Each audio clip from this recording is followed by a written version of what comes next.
Le Moyen-Orient s'embrase. Des frappes massives s'abattent sur l'Iran. Et le monde entier retient son souffle. Téhéran, la capitale historique de la République islamique, tombe sous les bombes. Des quartiers entiers sont réduits en cendres. Une ville de millions d'habitants plongée dans un chaos total et sans précédent. Les installations militaires iraniennes sont neutralisées une à une, dépôts de munitions, hangars blindés, centres de commandement souterrains, tous anéantis en quelques heures.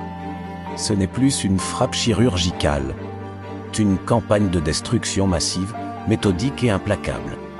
Dans le ciel, des escadrilles. Le F-35 israélien et américain opère en coordination. Parfait invisible au radar, imparable.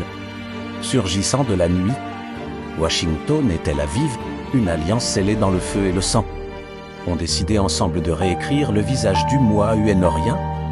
L'Iran fracturé, le régime des mollahs affaibli depuis des décennies par les sanctions économiques. Les révoltes populaires et les crises internes s'effondrent finalement sous les coups. Une ère se termine brutalement.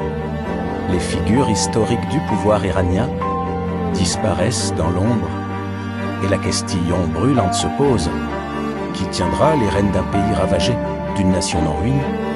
Des dizaines de sites stratégiques ont été frappés, simultanément installations nucléaires, défense aérienne, infrastructure énergétique. L'Iran est définitivement mis hors jeu. Et derrière tous ces chiffres, derrière toutes ces images de destruction, il y a un peuple. Des hommes, des femmes, des enfants, qui pleurent leur mort dans les décombres. La guerre, toujours et partout, ce sont les civils qui en paient le prix ultime. Mais à des milliers de kilomètres de là, une autre histoire commence silencieusement. L'Algérie calme, stable, souveraine et plus stratégique que jamais. Pendant que le Moyen-Orient brûle, l'Algérie possède exactement ce que le monde entier recherche désormais. Du gaz en abondance, une stabilité politique rare dans la région et une position géographique exceptionnelle entre l'Afrique et l'Europe. Un trône vient de se libérer dans le nouvel ordre mondial qui se dessine sous nos yeux. Qui occupera le vide laissé par l'Iran? Transmed, Medgaz 2 artères énergétique vitale qui relie directement l'Algérie au cœur de l'Europe et l'Italie, l'Espagne dépendent aujourd'hui du gaz algérien pour chauffer leurs foyers, alimenter leurs industries. Dans les profondeurs infinies du Sahara, des milliards de mètres cubes de gaz naturel attendent encore d'être exploités.